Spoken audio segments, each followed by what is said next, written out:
Ah, é por isso que não somos mais amigos, porque não queria ficar preso em Jumanji? Ah, mas não é mesmo.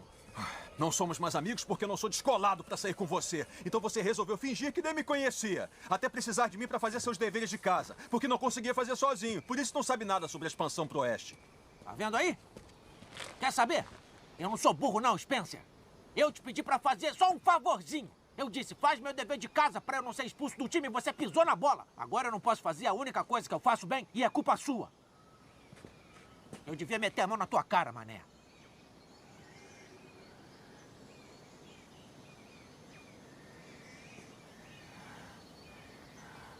Quero ver você tentar.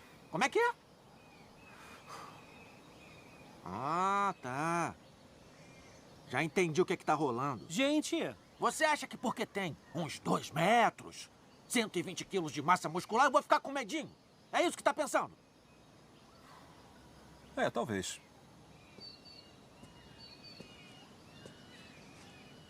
Deixa eu te mandar a real. Você ainda é o mesmo moleque chato que eu tento evitar desde o 7º ano. Não mudou nada, não. Você tá fortinho, mas eu te meto o supapo.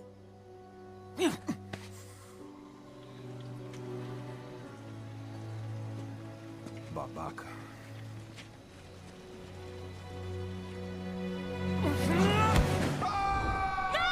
Spencer! Spencer! Você matou ele! Fred, seu maluco! Relaxa. Ele vai voltar.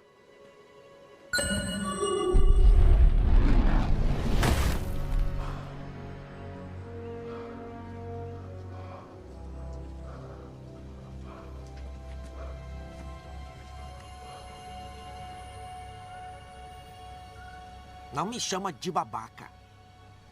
Não me empurra. Senão o quê, Spencer? Senão eu te empurro de volta.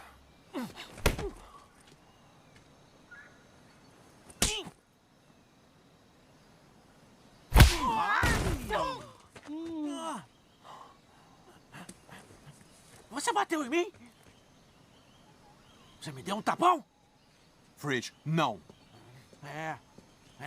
Você vai ver.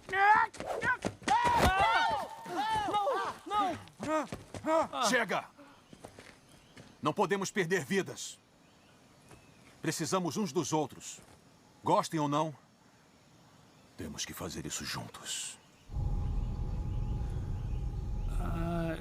Pode dizer isso mais uma vez? Temos que fazer isso juntos? É, tipo, mais ardente. Você tem controle sobre isso ou acontece naturalmente? Acontece naturalmente.